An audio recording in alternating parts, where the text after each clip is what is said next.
A'udzu billahi minasyaitonir rajim. Bismillahirrahmanirrahim. Qala al-musannifu rahimahumullahu taala wa nafa'ana bihi wa bi ulumihi amin ya rabbal alamin. Bismillahirrahmanirrahim. Tsumma 'arrafa kulla wahidin minal aqsamis salasati bima ustakka minhu.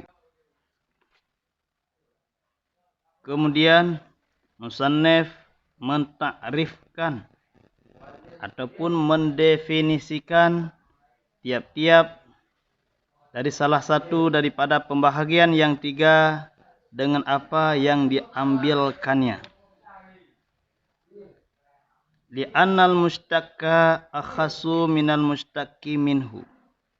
Karena yang mustaq itu terlebih khusus daripada mustaqmin.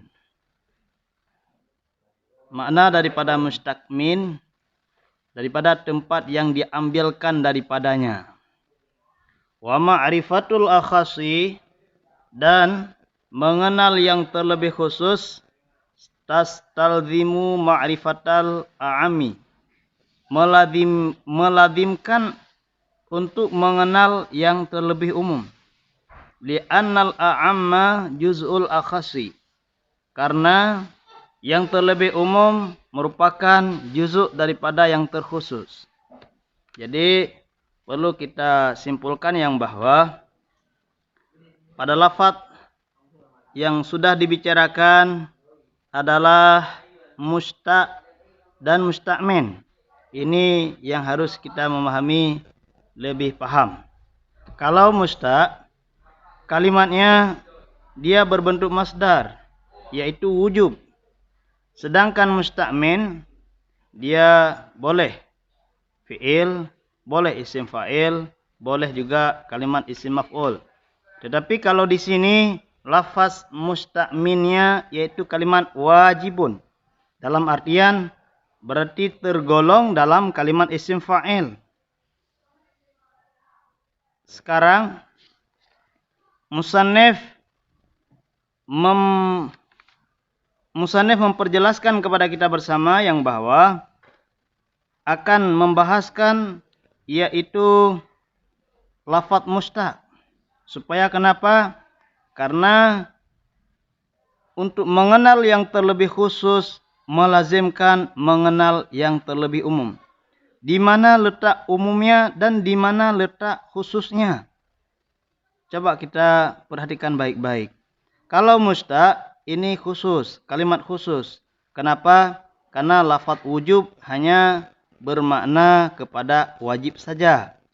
Sedangkan musta'min itu kalimat boleh berarti isim fa'il, boleh isim maf'ul. Tetapi kalau di sini musannif memakai dengan kalimat wajibun, berarti dengan kalimat isim fa'il. Selanjutnya, di mana letak keumumannya? Letak umumnya pada kalimat musta'min boleh dipakai isim fa'il, boleh isim maf'ul. Inilah yang membedakan antara mustaq dan musta'min. Selanjutnya, mari kita baca ke berikutnya. Faqala fal wajibu ma la yutasawwaru fil aqli adamuhu, ay la yudraku fil aqli adamuhu. Maka wajib merupakan sesuatu yang tidak tertasawur, tergambar di akal akan ketiadaannya sesuatu. Artinya tidak diperdapatkan pada akal akan ketiada adanya. Misalnya seperti ini, wajib kita meyakini adanya Allah. Itu akal kita merespon yang bahwa Allah ada. Justru bila akal tidak akan menerima yang bahwa Allah sebagai sang khalik itu tidak ada. Wa dzalika imma daruratan wa huwa ma la yahtaju aqlu fi idrakihi ila ta'amuli wala nadhri. Oleh karena demikian, perkara yang wajib itu terbagi kepada dua. Ada yang terbagi kepada darurah, ada yang terbagi kepada lainnya. Nah, yang disebut dengan nadharan. Jadi kalau kita lihat yang darurah itu bagaimana yang dikatakan dengan darurah? Ma la yahtajul aklu. Sesuatu yang tidak berhajat oleh akal kita untuk memperdapatkannya kepada ta'amul. Dalam arti kata tidak susah untuk mendapatkan jawabannya langsung dengan hanya memikirkan sedikit saja hingga terdapat apa yang kita maksudkan. Misalnya rasa yang ada pada gula itu manis misalnya. Dengan kita cicipi gula tersebut tentu akan mendapatkan jawabannya. Itu merupakan salah satu yang model darurah. Bagaimana contohnya? Contoh yaitu daripada darurah kat tahayyudi lil jirmi. Seperti tahayus bagi jirim. Jirim artinya benda, sedangkan tahayus maknanya tempat. Misalnya seperti ini, kita taruh satu botol aqua. Satu botol aqua merupakan jirim. Sedangkan tempat yang kita taruh itu merupakan itu tahayus namanya. Jadi tidak logis, tidak masuk dalam akal kita bila kita katakan botol aqua itu tidak mengambil tempat. Tidak. Justru seukuran mana botol aqua, seukuran itu pula dia mengambil tempat. Itu contoh daripada yang wajib, yang harus diterima oleh akal kita memang seperti itu. Wajib daripada bahagian yaitu darurah. Apa makna tahayus? Kita lanjutkan pembahasan kita. Wa makna tahayyudi akhdhu dzatihi qadaran minal firaghi. Dan makna tahayus merupakan sesuatu benda yang diambilkan akan seukuran daripada kekosongan. Seperti yang sudah kita bicarakan tadi. Wal jirmu kullu ma mala'a faraghan kasyajari wal hajari wa ajsadil hayawanati. Setiap barang yang meliputi akan kekosongan seperti pohon, batu, benda-benda ataupun jasad-jasad daripada hewan. Itu semuanya bahagian daripada contoh yang termasuk ke dalam jirim. Musannif memberikan contoh pohon. Misalnya sebatang pohon. Sejauh mana dia ambil tempat? Seukuran dia, ukuran pohon tersebut. Yang selanjutnya, wajib dalam kategori kepada nadharan. Yang tadi berarti darurah, sedangkan yang selanjutnya nadharan. Apa arti nadharan? Wahwa ma yahtaju fi idrakihi ila ta'amuli wa nadhri. Kal qidami li maulana jalla wa azza. Nazran adalah sesuatu yang berhajat pada memperdapatkannya kepada ta'amul dan nadhar, memikirkan. Seperti qidam li maulana jalla wa azza. Allah subhanahu wa ta'ala memiliki sifat qidam. Bagaimana arti qidam? Dan bagaimana pemahaman tentang qidam?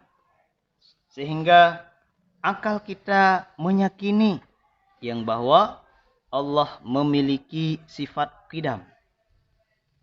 Makna daripada qidam berarti Allah Ta'ala sedia, dalam arti kata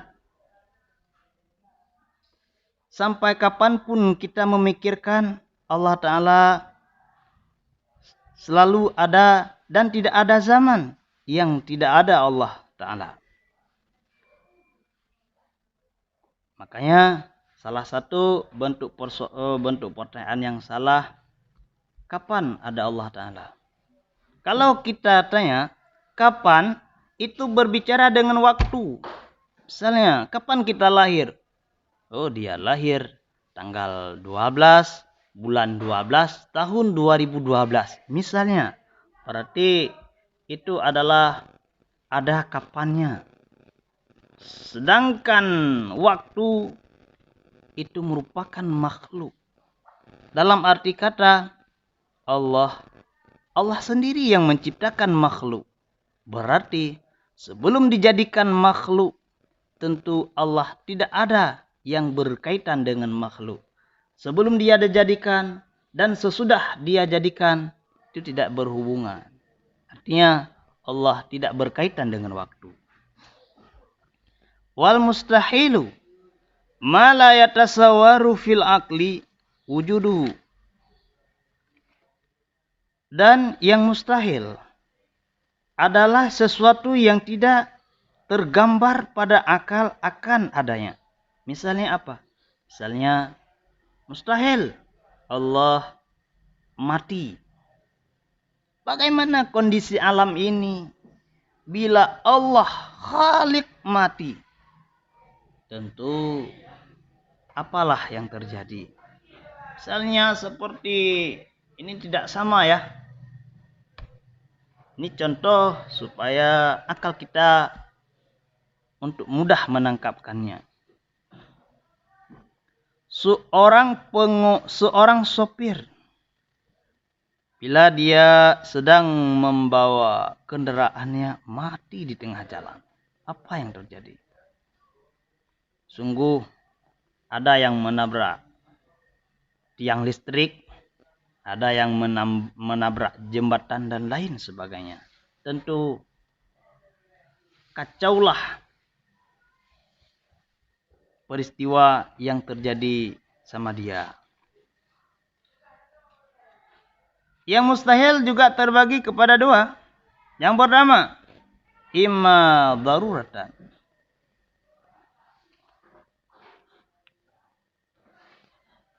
Kata Aril jirmi anil harkati wasukuni. Seperti sunyi jirim. Makna daripada jirim, sesuatu benda. Daripada berharkat, daripada bergerak dan diam. Misalnya, mobil itu tidak berjalan dan juga tidak diam. Itu tidak logis, tidak mungkin. Kenapa? Karena mesti pada mobil itu salah satu ada sama dia. Kalau dia bukan dalam keadaan berjalan, pasti yaitu diam. Kalau tidak diam, pasti berjalan. Ini kita bilang, mobil itu tidak berjalan dan juga tidak tetap. Itu tidak masuk akal, mustahil itu. Tuh, kita dapat mencerna hal tersebut dengan mudah akan mendapatkan jawabannya. Yang selanjutnya, wa imma nadharan kasyariki lillahi ta'ala anzalika uluwan kabira. Dan ada kala secara nazar, seperti bersyarikat bagi Allah Ta'ala. Oleh karena demikian, maha sucilah Allah daripada yang demikian. Allah maha tinggi lagi maha besar. Fa inna istihalata syariki lillahi ta'ala la tudraku illa ba'dan nasri. Maka sesungguhnya mustahil bersyarikat bagi Allah Ta'ala itu tidak akan diperdapatkan terkecuali setelah ditelusuri. Misalnya, bagaimana mungkin Allah bersyarikat? Bagaimana mungkin Allah bersekutu? Tidak akan masuk akal. Bagaimana satu mobil dua stiornya? Kalau bahasa Aceh dikatakan dengan sitangnya. Itu tidak akan mungkin. Kenapa? Karena itu tidak masuk akal. Wal jaizu ma yasihu fil aqli wujuduhu wa adamuhu. Dan jaiz sesuatu yang boleh pada akal akan adanya dan tiadanya.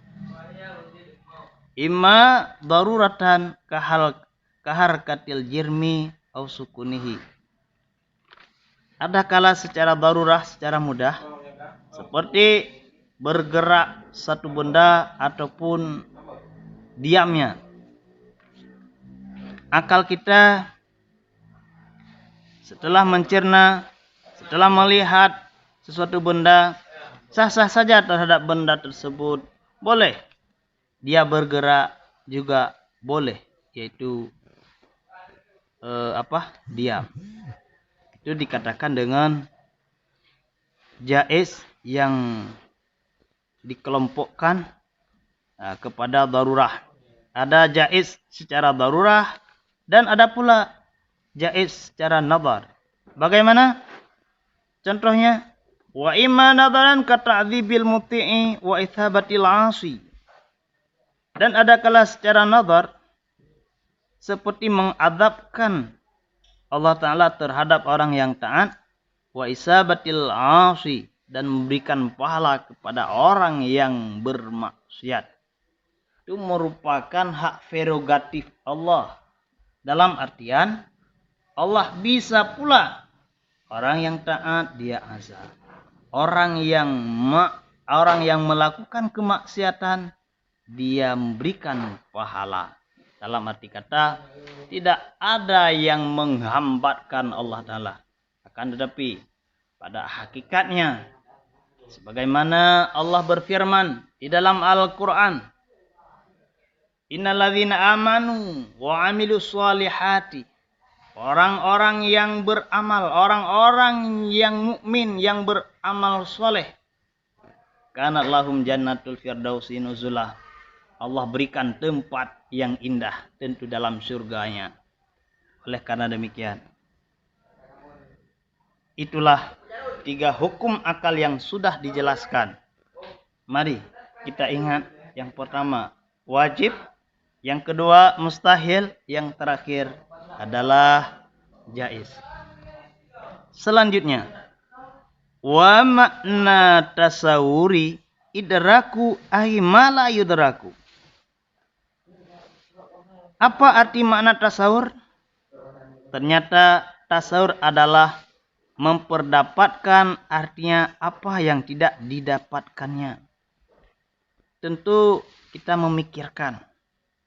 Sehingga sering kita baca dalam Al-Quran, fa'tabiru ya ulil albab.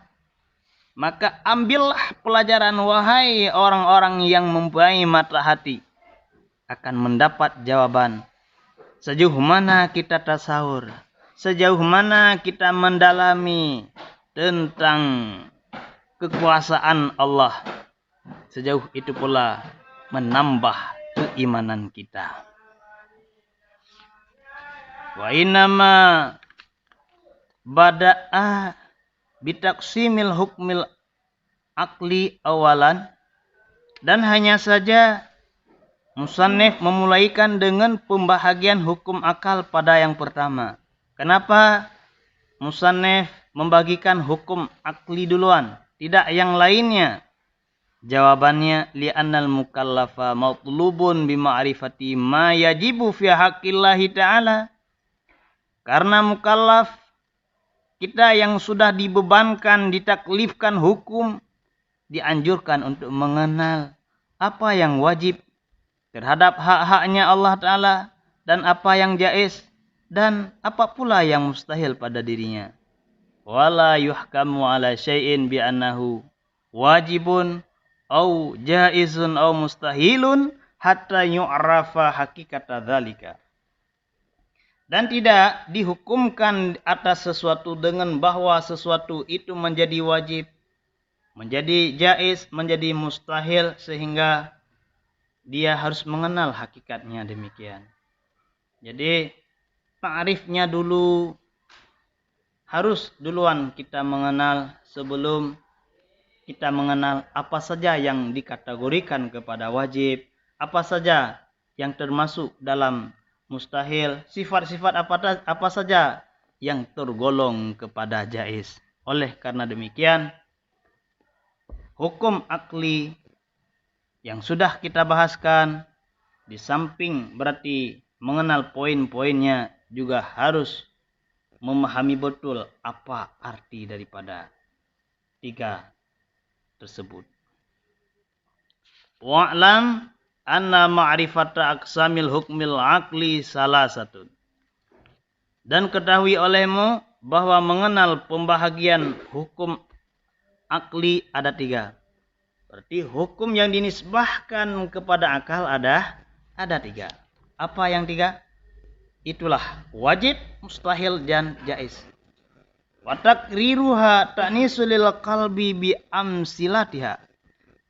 Dan mengulang-ulangkannya itu untuk mudah memahami bagi hati kita dengan contoh-contohnya. Di musannaf mengulangkan lagi. Padahal pada pembahasan yang sudah kita kaji, musannaf telah menjelaskan. Tetapi ini mengulangkannya kembali, kenapa? Litaknis. Untuk mudah memahami bagi hati kita. Hatta la yahtajal fikra fi ihtidari ma'aniha ila kullafatin. Sehingga tidak berhajatlah, tidak butuhlah pikiran kita untuk menghadirkan maknanya kepada sulit. Hingga jangankan dalam keadaan jaga, di waktu tidur pun kita mampu. Andai ada orang yang bertanya kepada kita, apa arti wajib? Dengan spontan kita menjawab, wajib inilah dia.